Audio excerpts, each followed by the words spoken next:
같이 사도신경으로 신앙 고백하겠습니다. 전능하사 천지를 만드신 하나님 아버지를 내가 믿사오며 그 외아들 우리 주 예수 그리스도를 믿사오니 이는 성령으로 잉태하사 동정녀 마리아에게 나시고 본디오 빌라도에게 고난을 받으사 십자가에 못 박혀 죽으시고 장사한 지 사흘 만에 죽은 자 가운데서 다시 살아나시며 하늘에 오르사 전능하신 하나님 우편에 앉아 계시다가 저리로서 산 자와 죽은 자를 심판하러 오시리라. 성령을 믿사오며 거룩한 공예와 성도가 서로 교통하는 것과 죄를 사하여 주시는 것과 몸이 다시 사는 것과 영원히 사는 것을 믿사옵나이다. 아멘. 우리 찬송가 523장 찬양드리겠습니다. 523장입니다. 어두운 죄악길에서 찬양드립니다.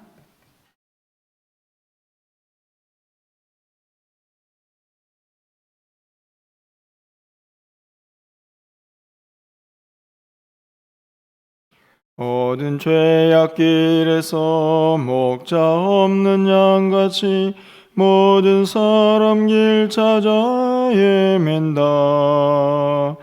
자비하신 하나님 독생자를 보내사 너를 지금 부르니 나오라. 이때라 주의 긍휼 받을 때가 이때라. 지금 주께 나와 겸손하게 아뢰라. 구원함을 얻으리. 험한 십자가 위에 달려 돌아가신 주 다시 살아나셨네. 기쁘다. 죄인 구원하실 때 어서 주께 나와 그 신은혜 구하라. 이때라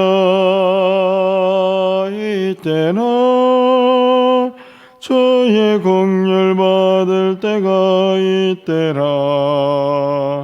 지금 주께 나와 겸손하게 아뢰라.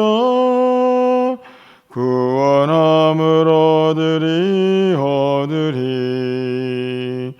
주의 귀한 말씀에 영원 생명이 있나니 주님 너를 용서해 주신다.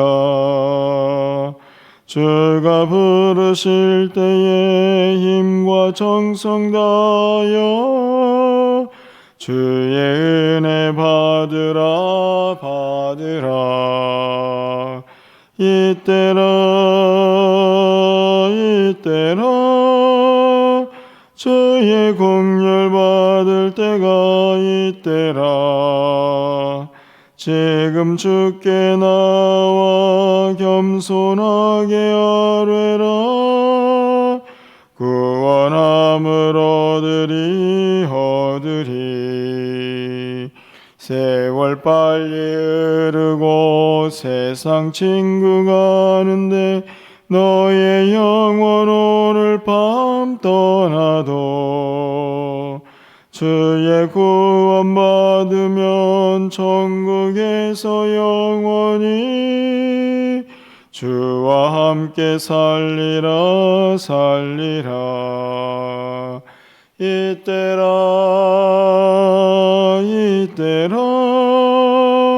주의 긍휼 받을 때가 이때라. 지금 주께 나와 겸손하게 아뢰라. 구원함을 얻으리. 아멘. 오늘 하나님 말씀은 마태복음 24장 15절에서 28절까지 말씀입니다. 마태복음 24장 15절에서 28절까지의 말씀을 한 절씩 교독하고 마지막 절은 함께 읽겠습니다. 그러므로 너희가 선지자 다니엘이 말한 바 멸망에 가증한 것이 거룩한 곳에 선 것을 보거든 읽는 자는 깨달을진저. 지붕 위에 있는 자는 집 안에 있는 물건을 가지러 내려가지 말며 그날에는 아이 벤 자들과 젖 먹이는 자들에게 화가 있으리로다. 이는 그때에 큰 환난이 있겠습니다. 창세로부터 지금까지 이런 환난이 없었고 후에도 없으리라.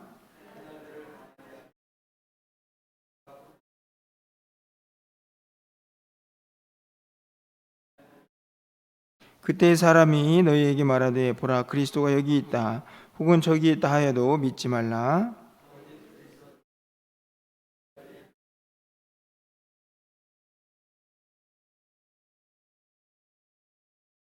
보라 내가 너희에게 미리 말하였노라.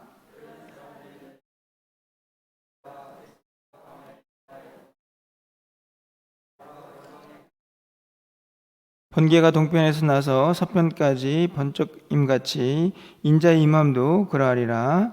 죽음이 있는 곳에는 독수리들이 모일 것이니라. 아멘.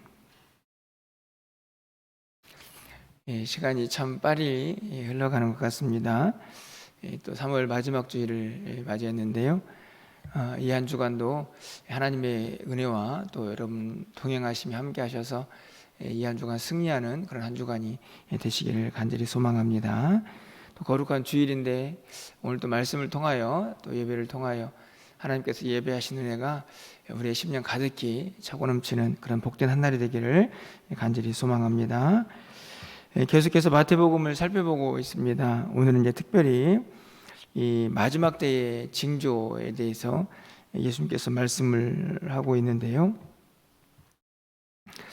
이 마지막 때를 생각해 보면 참 아이러니하다 하는 생각이 드는 그런 부분이 있습니다. 어떤 말씀인가 하면 이단이나 사이비 집단들을 보면 시한부 종말론을 이제 외치는 자들이 있지 않습니까? 그들은 늘 말하기를 야 예수님이 오셨다, 오신다 이러면서 날짜를 예측하지 않습니까? 그래서 또 그날을 막 준비하다가 결국 이제 재림주가 오시지 않고 예수님이 오시지 않으면 다른 날로 또 날짜를 바꾸고 또 그런 모습들을 이렇게 보게 됩니다. 그런데 또 한편으로 생각해 보면 또 신앙생활을 또 잘하고 있는 분들은 이 말세에 대해서도 너무 아니라는 것은 아닌가. 다시 말하면 좀 무감각하게 뭐 지금 말세야 또 이런 생각을 가지고 살아가는 것은 아닌가.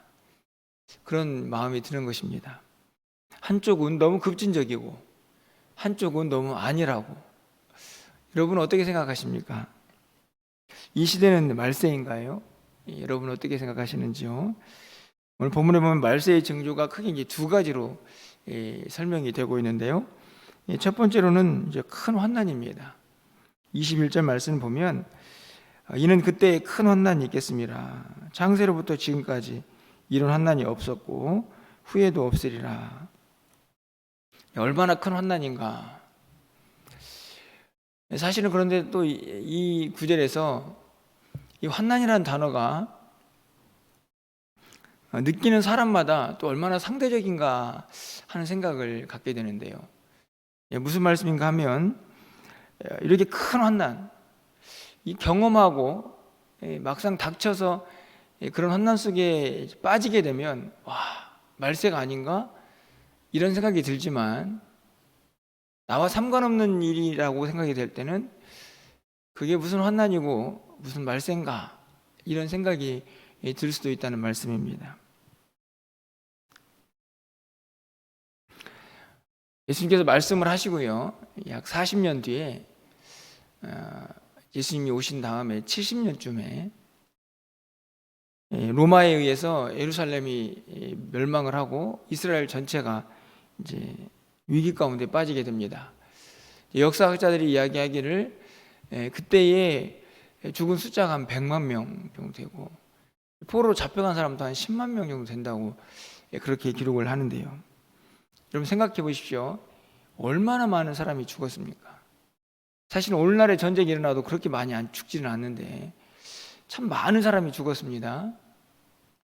그 당시에 사람들은 어떤 생각을 했을까요? 아, 말세구나. 그리고 얼마나 많은 시간이 흘렀습니까?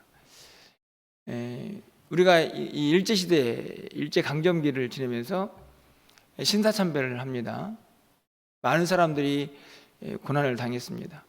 그때도 말세인가? 6.25 사변 때도 공산당에 의해서 교회가 많이 핍박을 받았습니다. 많은 사람들이 힘들어했습니다. 그리고 또 시간이 지났습니다. 오늘날에 우리는 좀 편안하지만 여전히 전쟁으로 하루아침에 집을 잃고 가족을 잃은 사람들이 있습니다. 튀르키예는 지진으로 인하여 또 많은 사람들이 죽었습니다. 그들은 어떻게 생각할까요? 말세인가? 하지만 우리는 어떻습니까? 우리에게 막상 닥친 일이 아니죠. 우리가 그렇게 고난에 빠져 있지는 않습니다. 그러다 보니 이게 진짜 말세인가? 그런 징조들이 보여도 그런 생각을 하기가 참 쉽지 않나. 우리의 모습이 그러하다는 말씀입니다. 두 번째 징조는 미혹의 영이죠. 거짓 선지자들의 출현입니다. 23절을 보면 그때 사람이 너에게 말하되 보라 그리스도가 여기 있다 저기 있다. 그렇죠? 여기 있다 저기 있다. 믿지 말라. 24절에서도 거짓 선자들과 거짓 선지자들, 거짓 그리스도들과 거짓 선지자들이 일어나 큰 표적과 기사를 보여 할 수만 있으면 택하신 자들도 미혹하리라.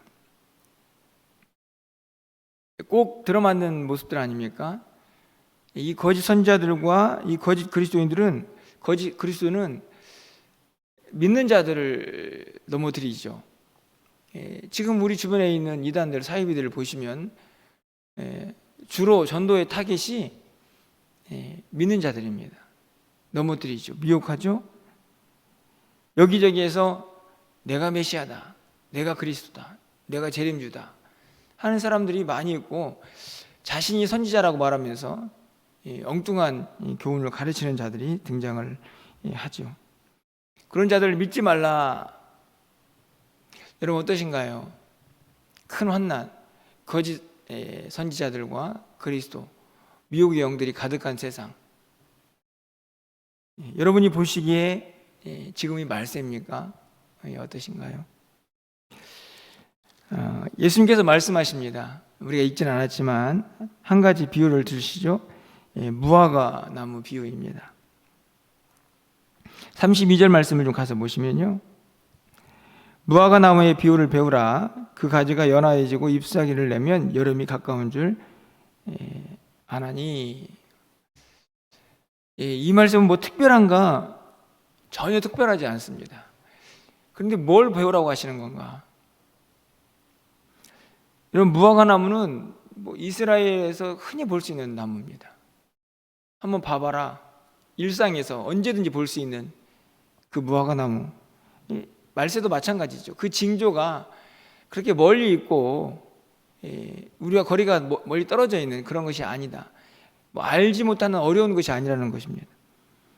이 무화과 나무를 보면요, 가지가 연해지고 잎사귀가 되면 여름이구나, 그렇게 알죠. 왜냐하면 그 무화과 나무가 계절의 변화를 보여주고 있기 때문에 그렇습니다. 누구나 알 수 있는 겁니다. 이제 여름이 되네. 우리도 마찬가지 아닙니까? 좀 따뜻해지고 봄꽃들이 벌써 이렇게 여기저기 피어나는데 이제 봄이구나. 누구든지 다 알 수 있습니다. 그것을 보고 배워라. 이 말은 징조가, 말세의 징조가 그렇게 어려운 게 아니다. 얼마든지 보고 깨달을 수 있는 것이다. 이 33절 말씀 보면 이와 같이 너희도 이 모든 일을 보거든 인자가 가까이 곧 문 앞에 이른 줄 알라. 주님 오실 때가 멀지 않다 하는 것을 알아야 한다. 이렇게 가르쳐주고 있습니다. 계속 질문을 하고 있는데 여러분, 말세가 맞습니까? 우리는 이 시대를 보면서 이 무화과 나무를 보고 계절을 깨닫듯, 지금이 마지막 때이고 지금이 우리의 믿음을 잘 지켜야 할 때구나 하는 것을 과연 깨닫고 있는가? 그냥 우리의 일상을 사는데 그냥 하루하루 그냥 빠르게 흘러가는 시간 속에서 그냥 내 몸 하나 추스리느라고 그냥 힘든 것은 아닌가 하는 생각을 갖게 됩니다. 그러면서 오늘 본문에서 이 마지막 때를 사는 성도는 무엇이 필요한가? 저는 두 가지를 좀 생각해 보게 되는데요. 첫 번째는 이 말씀입니다. 여러분 35절 말씀이죠. 천지는 없어질지언정 내 말은 없어지지 아니하리라. 그렇습니다. 마지막 때가 되고 모든 것이 다 사라져도 하나님이 우리 주님이 하신 말씀은 절대로 사라지지 않습니다.